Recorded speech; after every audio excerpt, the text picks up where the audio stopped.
Of course. I'm going on my lunch break.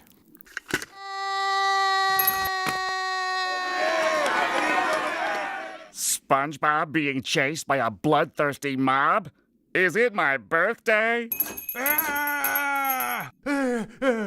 Mr. Squidward, Plankton stole the secret formula! Don't you see what this means? Yeah, it means those knuckleheads missed lunch, causing their blood sugar to drop, turning them into cranky knuckleheads. However, I am on my lunch break right now. So if you're going to need me to care, you're going to have to wait till it's over. You don't seem to understand, Squidward. If we don't get that formula back, it will all be over. Here we go. Without the Krabby Patty, I fear for what will become of Bikini Bottom. There will be a complete breakdown of social order, a war of all against all. Dark times are ahead! Dark times indeed! Seriously? Aren't you overreacting a bit? I wish I were, Squidward.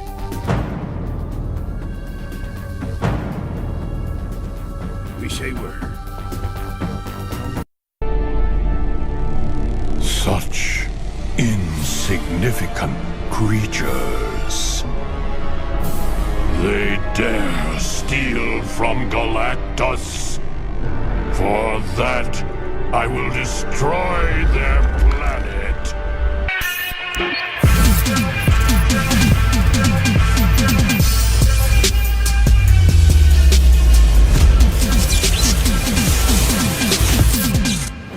The sky above Bikini Bottom darkened unnaturally as a massive purple and silver vessel eclipsed the sun.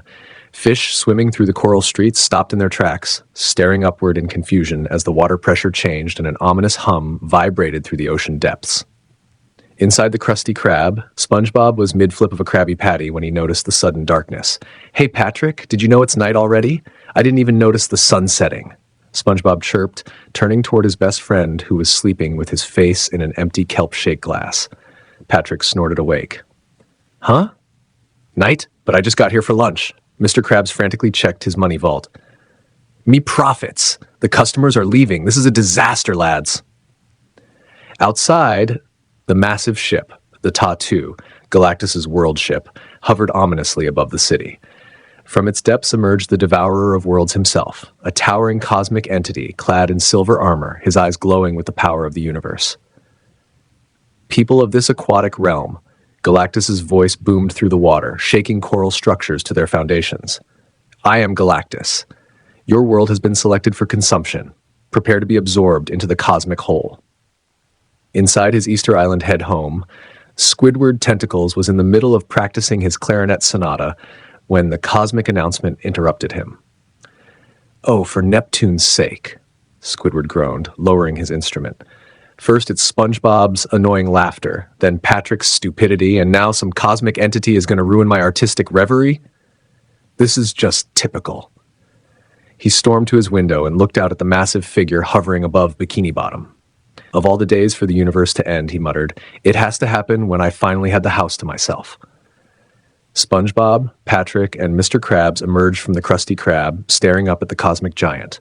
"Wow!" SpongeBob exclaimed, stars in his eyes. "He's so shiny! Maybe he'd like a Krabby Patty?" Patrick scratched his head. "Is he the new ice cream man?" Mr. Krabs was calculating furiously. "How am I supposed to make money if the whole ocean gets eaten?" As panic spread through Bikini Bottom, Sandy Cheeks emerged from her tree dome, wearing a specially designed space helmet that allowed her to breathe underwater. "Y'all need to calm down," she said, adjusting her lasso. "We faced worse than some big fella in silver pajamas." Galactus raised his hand and a beam of cosmic energy began to form. "Your world's energy is perfect for my hunger. Prepare for." "Excuse me," a voice called out, surprisingly loud despite the cosmic disturbance. Everyone turned to see Squidward marching toward Galactus, his clarinet held high like a sword. Galactus paused, intrigued. "A sentient cephalopod dares address Galactus?"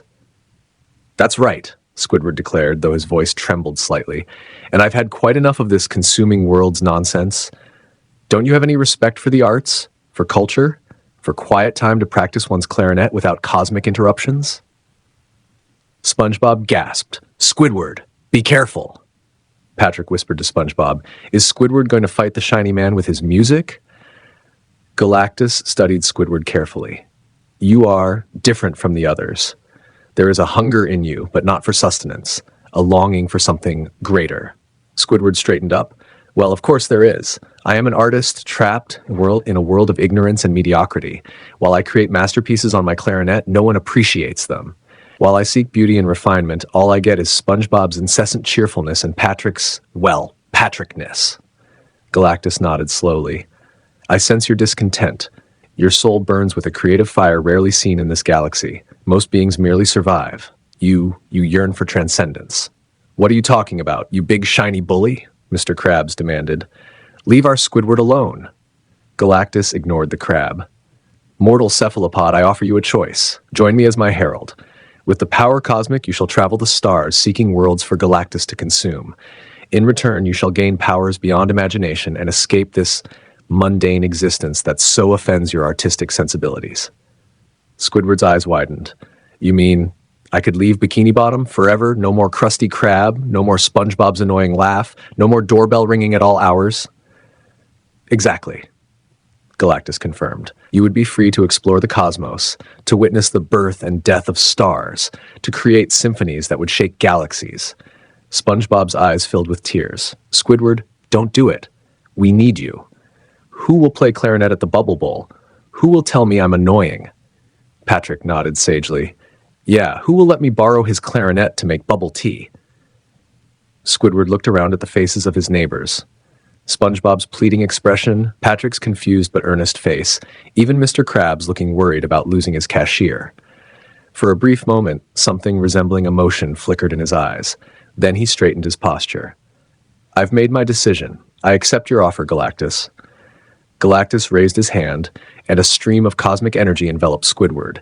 His dull gray skin began to glow with silver energy. His tentacles elongated slightly, becoming more graceful. His clarinet transformed, now radiating with cosmic power.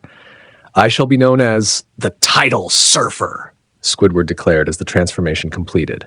Galactus nodded approvingly.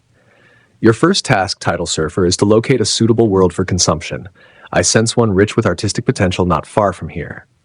Squidward floated upward, his new cosmic form leaving trails of shimmering energy. He looked down at Bikini Bottom one last time.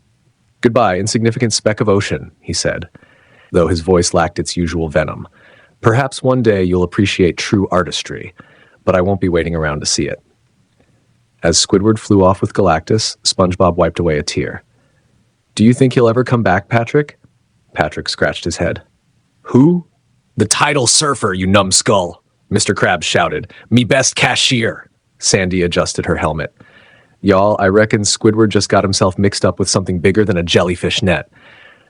We need to figure out how to bring him back before he helps destroy other worlds. Above them, the cosmic ship began to depart, leaving Bikini Bottom intact. For now. But somewhere in the vastness of space, a newly empowered Squidward Tentacles was about to discover that being a Herald of Galactus was far more complicated than simply escaping his annoying neighbors. As he rode the cosmic waves alongside Galactus, Squidward played a haunting melody on his transformed clarinet, a song of loneliness, of artistic longing, and perhaps, just perhaps, of regret. The cosmic winds howled through the void as Squidward Tentacles, now the Tidal Surfer, rode his magnificent steed Crescendo, a creature of pure cosmic energy that shimmered with violet light. The horse's mane flowed like liquid amethyst, its hooves leaving trails of stardust as it galloped across the fabric of reality. Squidward's once dull gray skin now radiated with silver cosmic energy, his tentacles elongated and graceful, his clarinet transformed into an instrument of pure power that floated beside him. Quite the upgrade from that cramped Easter Island head, Squidward mused to himself, adjusting his new silver and purple herald's robes. No doorbell ringing, no SpongeBob's infernal laugh, no Krusty Krab shifts, just endless galaxies of peace and quiet. Perfect for an artist of my caliber. Galactus's voice resonated in his mind. The energy signature is strong here, Tidal Surfer. Locate a suitable world for consumption. This sector shows promise. Squidward scanned the star systems before him. His cosmic senses detected a planet pulsing with vibrant life, a world called Tarnax 4. the sprawling capital of the Skrull Empire. It had been the Skrull throne world for roughly 100,000 years, a testament to their massive empire. Capital planet? How delightfully cultured, Squidward remarked, steering crescendo toward the blue and purple orb. Perhaps they'll appreciate my clarinet sonatas before their inevitable consumption.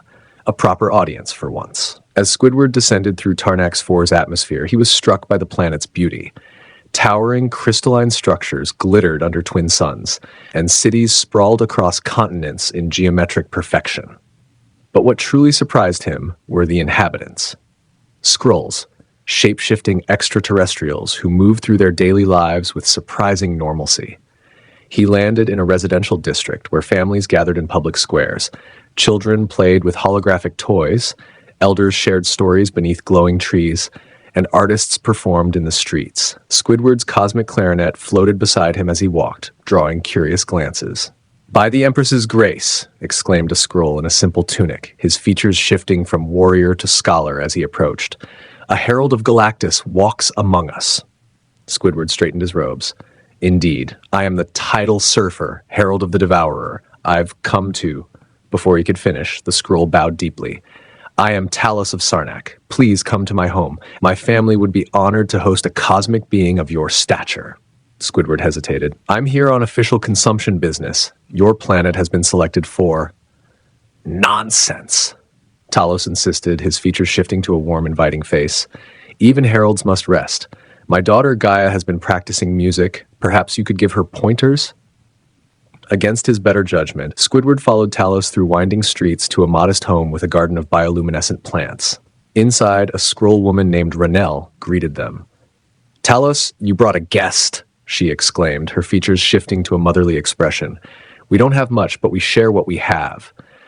Squidward's cosmic arrogance faltered. I don't require sustenance. My power cosmic sustains me," Renelle smiled. "Then you must be hungry for conversation. Gaia, come meet our guest." A young Skrull girl entered, her features shifting playfully between various forms. "Papa said you play music?" she asked, her voice full of wonder. Squidward's clarinet floated closer. "I am an artist. The tidal surfer is merely my cosmic title." "Play something," Gaia begged, her eyes wide. "Something beautiful." Against his will, Squidward found himself lifting the clarinet.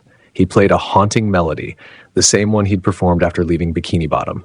To his surprise, Gia closed her eyes and began to shift her form in rhythm with the music, creating living sculptures that danced to his notes. "Remarkable," Squidward murmured. "You have talent." Gia beamed. "Will you teach me?" Renelle placed a hand on Squidward's shoulder. "Our people have endured much. We lost our homeworld Skrullos and made Tarnax 4 our new home. We know what it means to be displaced." Squidward stiffened. "I don't know what you're implying." Talos poured Squidward a drink of shimmering liquid.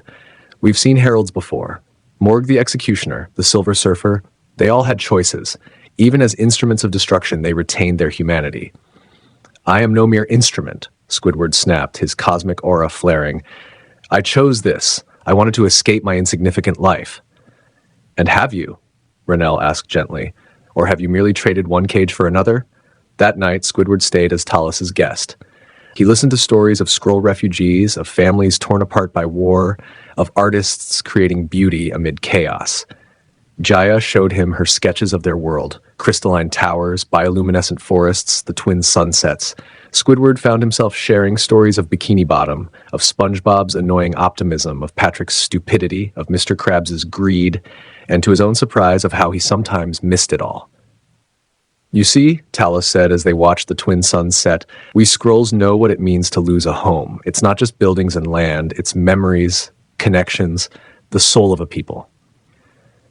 Squidward looked at his cosmic hands. "I told Galactus I wanted to escape my home, but this is what a real home looks like." 3 days passed. Squidward played music with Gaia, shared meals with Talos and Renelle, and even helped repair their neighbor's collapsed crystal garden. For the first time since becoming the tidal surfer, he felt at peace. Then the sky darkened. A massive shadow fell across Tarnax 4 as Galactus' world ship, the Ta-2, emerged from hyperspace. The ground trembled as the Devourer of Worlds descended. Squidward shot into the air, his cosmic aura flaring. "Galactus, wait!" The cosmic entity hovered above the planet, his eyes glowing with power. The world is prepared for consumption, Tidal Surfer. Your scouting mission was successful. No, Squidward cried. This world, these people, they're different. Give me more time. Time is irrelevant. The hunger must be sated. Below, panic erupted. Skrulls shifted into defensive forms, but their weapons were useless against a cosmic entity. Talos ran from his home, Gaia clinging to his side. Tidal Surfer, Talos shouted. You must stop this. Squidward turned to Galactus, his voice trembling. Please, there has to be another way. These people have suffered enough. They're refugees who rebuilt their lives here. The needs of the many are outweighed by the needs of the one who hungers. Stand aside, Herald. Galactus raised his hand, and cosmic energy began to flow toward the planet. The ground cracked as Tarnax 4's life force was siphoned away. No, Squidward whispered. Then the screaming began.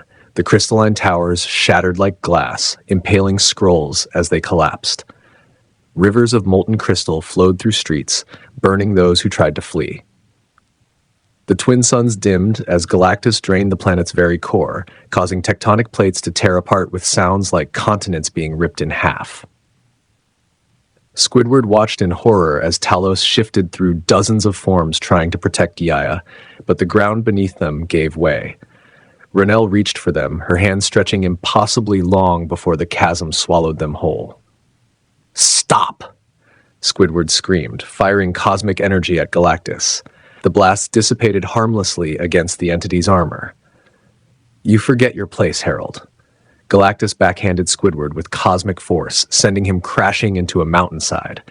This is the purpose for which you were chosen, to enable the consumption of worlds. As Squidward struggled to rise, he saw Gaia one last time. The young Skrull stood alone in the center of the collapsing city, her form shifting rapidly between all the people she had ever known. She looked up at Squidward and gave a small, sad wave before the ground beneath her disintegrated. The planet's final moments were a symphony of destruction. The atmosphere ripped away, exposing Skrulls to the vacuum of space. Oceans boiled into steam as the planet's core was consumed. The last thing Squidward saw before Tarnax 4 vanished was a single bioluminescent seed pod floating into the void, a remnant of the garden he'd helped repair just days before. Silence. Galactus absorbed the energy, his hunger momentarily sated. Another world consumed. Prepare for the next system, Tidal Surfer. Squidward floated in the void where Tarnax 4 had been, his cosmic aura flickering erratically. He reached out with a trembling hand and caught the bioluminescent seed pod. It pulsed faintly in his palm. Did you enjoy it? Squidward whispered, his voice breaking. The screams? The suffering? Was it worth it? The cycle must continue, Galactus intoned. Without consumption, the universe would stagnate.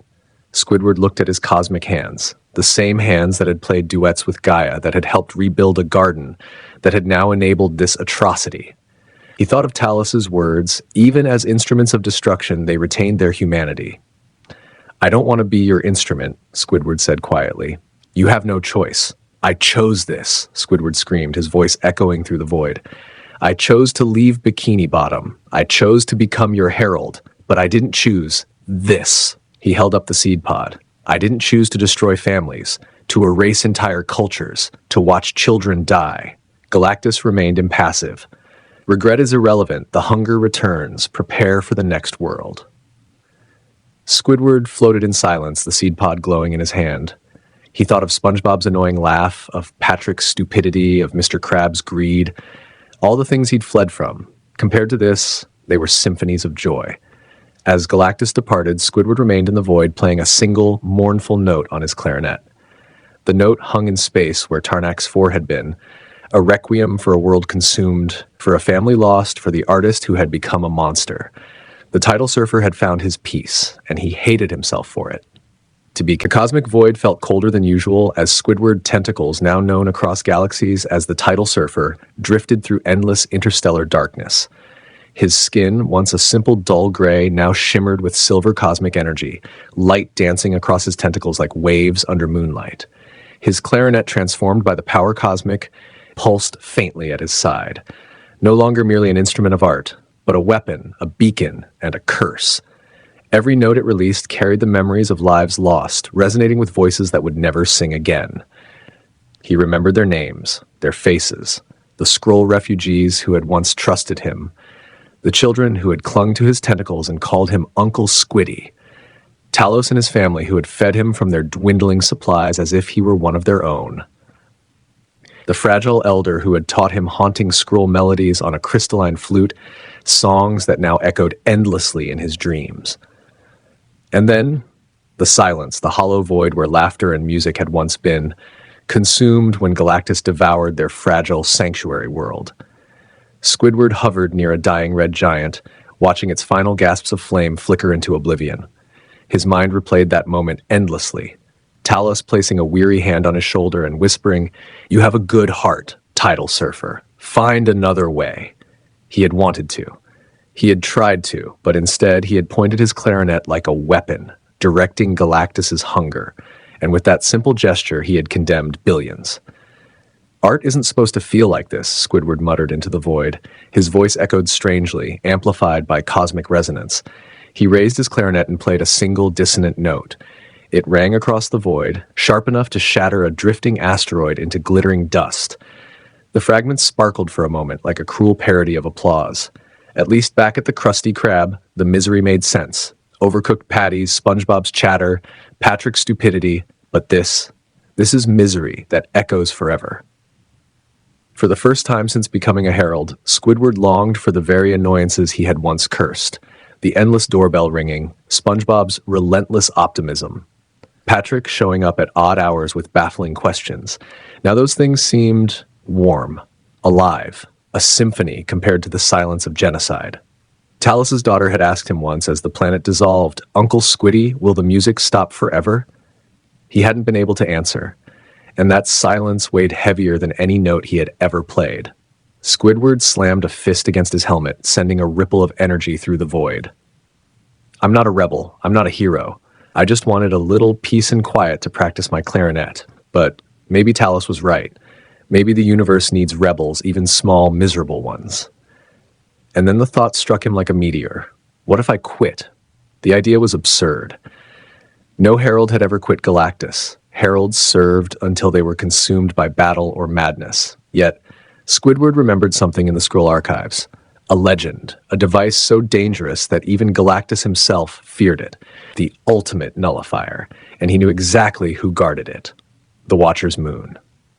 The crystalline observatory of Uatu, the Watcher, loomed over him like a silent jury. Squidward rode his cosmic steed, a radiant stallion formed from stardust and nebulae, down to the lunar surface. The stallion's hooves struck the moon with glowing imprints, each step leaving behind a constellation that lingered faintly before fading into the void.